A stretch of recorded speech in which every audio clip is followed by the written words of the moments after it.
یہ جنس کی تبدیلی کا اپنی مرضی سے، خواہ آپ کا حیاتیاتی ساخت جو بھی ہو، یہ ٹرانسجینڈر ہے. تو یہ اسلام کے اندر ممنوع ہے. یہ خواجہ سرا نہیں ہے. خواجہ سرا تو جو ہمارے ساتھ ہیں پارلیمنٹ کے لیجسلیشن میں بھی اور خود فیڈرل شریعت کورٹ میں بھی. انٹر سیکس تو ہمارے ساتھ ہیں، ان کے لیے تو ہم لڑ رہے ہیں. یہ تو ایک کلچرل انویژن ہے اور یہ تو ڈرون حملہ ہے ہماری ثقافت اور ہماری تہذیب اور اقدار کے اوپر. تو یہ ٹرانسجینڈر. دوسرا یہ ہے کہ یہ جو لا ہے اس کے میں مختصراً یہ بتاؤں، اس کی تفصیل میں نہیں جانا چاہتا اس وقت. وہ میں ڈیٹیل سے اپنی سوشل میڈیا پلیٹ فارمز پہ موجود ہیں کہ اسلامی نظریاتی کونسل نے کیٹیگوریکلی 2 دفعہ اس کو خلاف اسلام قرار دیا ہے.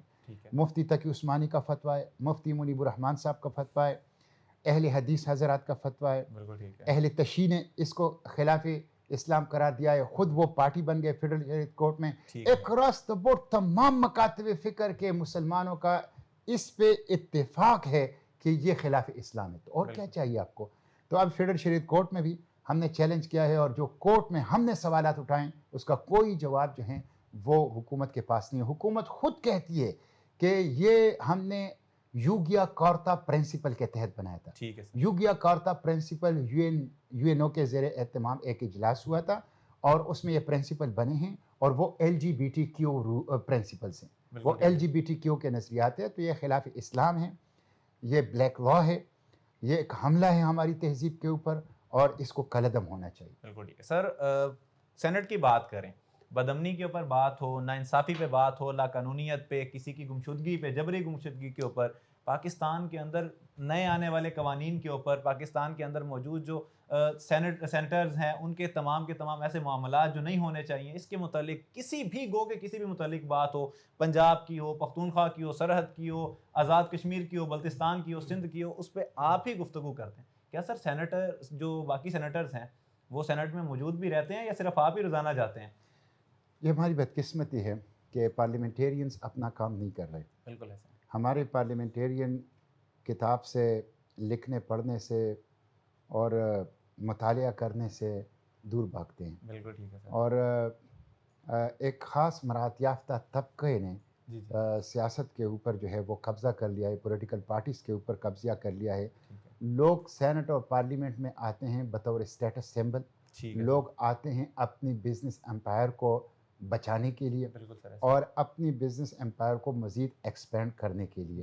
پارلیمنٹ، دستور، اس ملک کی ترقی، عوام کے حقوق، عوام کے دکھ درد بیان کرنا یہ ان کی ترجیح نہیں ہے. یہ ہماری بدقسمتی ہے. وہ جو کسی نے کہا ہے نا کہ پالیٹکس کرمنلائز ہو گئے ہیں اور کرمنلز پولیٹیسائز ہو گئے ہیں. تو یہ ہمارے ملک کے اندر ایک بدقسمتی سے واقعہ رونما ہو چکا ہے. پرسنلی میں خود چونکہ یہ سمجھتا ہوں کہ میں نے حلف اٹھایا ہے اور میں عوام کو بھی جواب دہ ہوں، اللہ کو بھی جواب دہ ہوں، اور اس دستور میں جو حلف میں نے اٹھایا ہے اس میں میں نے پاکستان کے عوام اور اسلام کی بات کی ہے.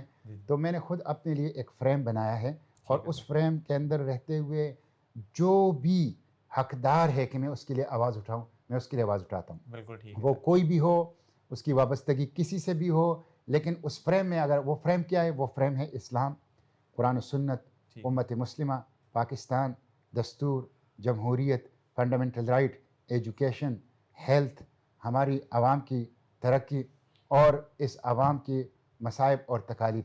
یہ وہ ساری چیزیں ہیں کہ جو بھی آئے، جس خطے کے مسئلہ بھی ہو، میں سینٹ کے اندر اس کے اوپر آواز اٹھاتا ہوں. میں سمجھتا ہوں کہ ایک بہت اہم ذمہ داری ہے.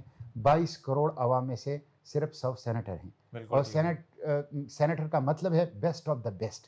اللہ نے اگر یہ موقع دیا ہے تو یہ امانت ہے، اس کے بارے میں بحث پرس ہوگی، اللہ پوچھے گا اور اس کے تقاضے پورے کرنے کی کوشش ہونی چاہیے. تو میری اپنی یہ کوشش ہے کہ میں اپنی ذمہ داریاں پوری کروں. سر آخری سوال کی طرف چلتے ہیں. ہمارا ایک زرعی علاقہ ہے، زرعی علاقے یعنی کہ تمام کے تمام جو دار و مدار ہے وہ زراعت ہے. فیصل آباد کے بالکل ساتھ ہی تحصیل تانلہ والا، ارد گرد سارا جو ہے سر دیہاتی علاقہ ہے، زراعت ہی ان کا جو ہے وہ گزر بسر ہے.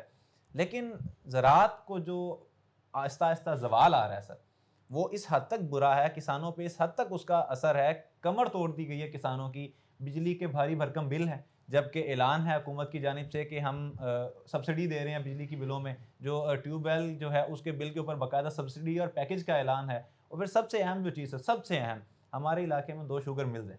وہ لوگ کسانوں سے حاصل کرتے ہیں گنا کماد، اور اس کے بعد پیمنٹ 2 سال تک نہیں کرتے.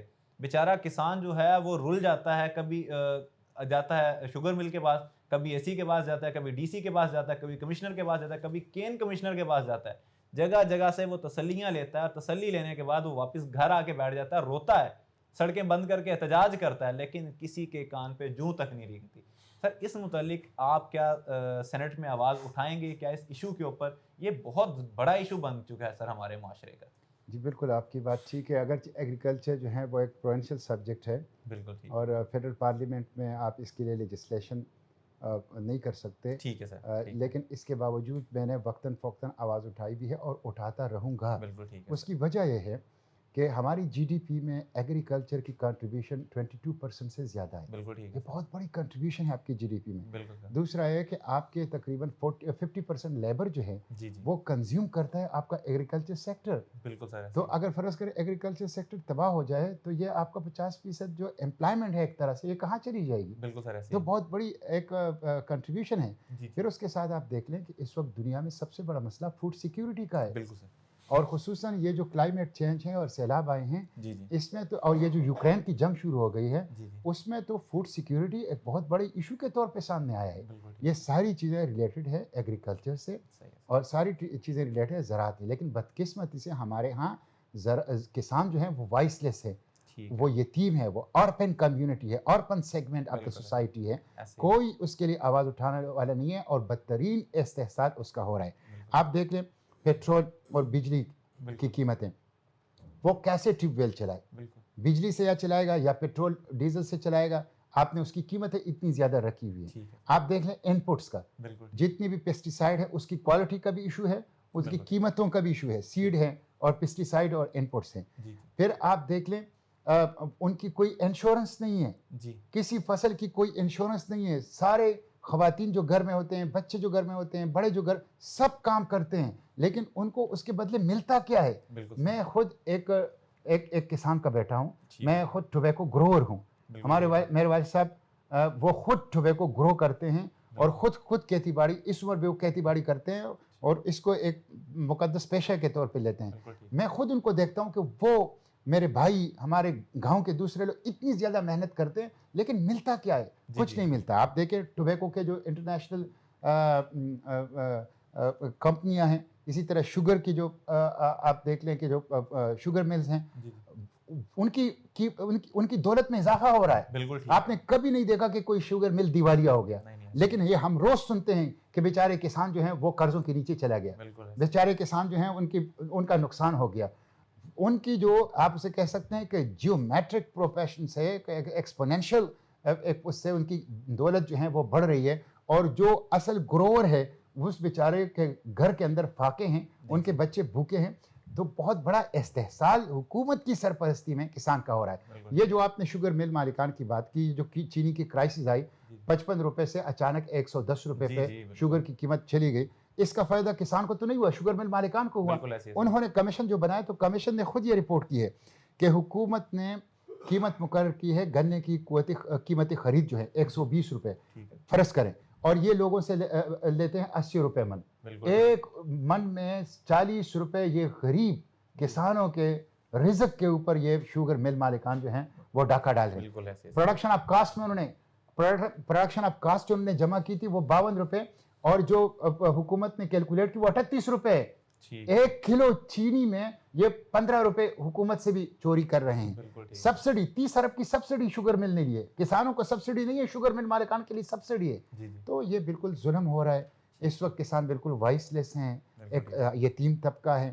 اور میں سیاسی جماعتوں سے بھی کہتا ہوں کہ وہ ان کے لیے آواز اٹھائیں، ساتھ ساتھ میڈیا سے بھی کہتا ہوں کہ وہ ان کے لیے آواز اٹھائیں، اور ساتھ ساتھ کسانوں سے بھی کہتا ہوں کہ وہ منظم ہو جائیں. وہ سب سے بڑا طبقہ ہے، سب سے بڑا. نکلیں ان استحصالی گروہوں، ان استحصالی خاندانوں، ان استحصالی طبقوں کے خلاف اٹھیں، بغاوت کریں، اور اپنے حقوق کے لیے سڑکوں پر آئیں، اس کے بغیر اس استحصالی طبقے سے نجات نہیں ملے گی۔ بالکل، آپ نے سر بہت زبردست طریقے سے اس پورے معاملے پہ روشنی ڈالی۔ اب اس معاملے کے جو ہے آپ نے ہمارے ساتھ بہتر بریف طریقے سے ڈسکس کر لیا ہے۔ آپ کے متعلق یہ آخری آپ سے متعلق کی بات ہے کہ آپ نے سوات میں جو ہے نا ایک جلسے میں خطاب کے دوران کہا تھا کہ آپ ہٹ لسٹ پر ہیں، آپ کو روکا جاتا ہے باقاعدہ بات کرنے سے، اور لیکن اس کے باوجود سر آپ باقاعدہ کھل کے بات کرتے ہیں ہر طرح کے معاملے پہ۔ سر صرف مختصراً یہ بتا دیجئے کہ کیا واقعتاً سر لوگوں کے ذہنوں میں سوال ہے کہ روکا جاتا ہے کہ ہمارے بارے میں بات نہ کریں، ہمیں جو ہے آپ کیوں ڈسکس کر رہے ہیں؟ دیکھیں سچ جو ہے وہ کڑوا ہوتا ہے، جی جی حقیقت کو برداشت کرنا یہ مشکل ہوتا ہے، بالکل سر، اور میں تو جہاں جاتا ہوں، ابھی میں گیا بنوں جی جی تو لوگوں کے ساتھ ظلم ہوتا ہے، بالکل یعنی وہاں باپ بیٹے کو قتل کیا گیا ٹھیک ہے، اور ان کے سر کاٹ کے درخت میں لٹکائے گئے اور اس کے ساتھ خط چھوڑا گیا کہ اس سر کو کوئی اٹھائے گا بھی نہیں، اس کا کوئی جنازہ بھی نہیں پڑے گا ورنہ ان کا بھی یہ حشر کر دیں گے۔ اللہ اکبر، میں نے پارلیمنٹ میں بھی آواز اٹھائی، میں وہاں گیا، جی جی میں نے وہاں جلسہ کیا، دھرنے میں شرکت کی، تو میں تو جو بھی استحصالی طبقے ہیں، جی جی جو بھی ظلم کرتے ہیں، عوام کے حقوق پر ڈاکہ ڈالتے ہیں، جی سر، وہ ریاست کے اندر بیٹھے ہوں یا ریاست سے باہر بیٹھے ہوں، جی اس کے خلاف بات کروں گا۔ یہ میری ایمان کا تقاضا ہے، یہ دستور پاکستان کے تحت جو حلف میں نے سر کا اٹھایا اس کا ہے۔ باقی زندگی اور موت اللہ کے ہاتھ میں ہے۔ حکومت خیبر پختونخوا نے ہٹ لسٹ جاری کی ہے ٹی ٹی پی کی طرف سے، جس میں مجھے ٹاپ آف دا لسٹ رکھا ہے، ٹھیک اور مجھے ڈی پی او نے بھی کہا ہے ثوابی کے ٹھیک کہ آپ کے لیے خطرہ ہے، اور اسی طرح وقتاً فوقتاً خبریں بھی ایسی آتی ہیں، کچھ دوسرے طریقوں سے بھی مجھے پیغامات جو ہیں وہ دیے جاتے ہیں، لیکن میں نے نہ ماضی میں کبھی اس کی پرواہ کی ہے اور نہ میں اب اس کی پرواہ کروں گا۔ وہ ہمارے ہاں پشتوں میں کہا جاتا ہے جو قبر کی رات ہو وہ آپ گھر میں نہیں گزار سکتے، بالکل ہے، وہ آپ کو قبر ہی میں گزارنی ہوگی۔ بالکل تو مجھے تقدیر کے اوپر ایمان ہے، اللہ کے اوپر میرا ایمان ہے، اور میں اپنی جو فرائض ہیں، جو جھوٹ کو جھوٹ کہنا، ظلم کو ظلم کہنا، استحصالی طبقے کے خلاف بغاوت اٹھانا، عوام کے حقوق، عوام کے دکھ اور درد کو زبان دینا، اس کے لیے بات کروں گا، خواہ اس کی کوئی بھی قیمت مجھے ادا کرنی پڑے۔ بالکل سر، جو رات قبر میں ہے وہ رات گھر میں نہیں ہو سکتی، اس بات سے اختتام کیا مشتاق احمد خان صاحب نے اپنی بات کا۔ ہم ان کے شکر گزار ہیں کہ انہوں نے ہمیں وقت دیا اور بہت ہی اہم معاملات کے اوپر ہمارے ساتھ تفصیلاً گفتگو کی۔ میں آپ سے بھی امید کرتا ہوں کہ آپ بھی اس ویڈیو کو لائک کریں گے، دوستوں کے ساتھ شیئر کریں گے، اور آپ لوگ بھی جو ہے وہ سینیٹر مشتاق صاحب کی آواز کو بلند کرنے میں ان کا ساتھ دیں گے، کیونکہ یہ سارا کچھ جو کر رہے ہیں وہ ہمارے لیے اور آپ کے لیے کر رہے ہیں۔ ان کو اپنے لیے تمام کچھ نہیں چاہیے، یہ اپنے ملک کے لیے، ملک کی عوام کے لیے جو جدوجہد کر رہے ہیں۔ میں امید تو یہی کروں گا کہ آپ لوگوں کو ان سے اتفاق ہوگا۔ بہت شکریہ، السلام علیکم۔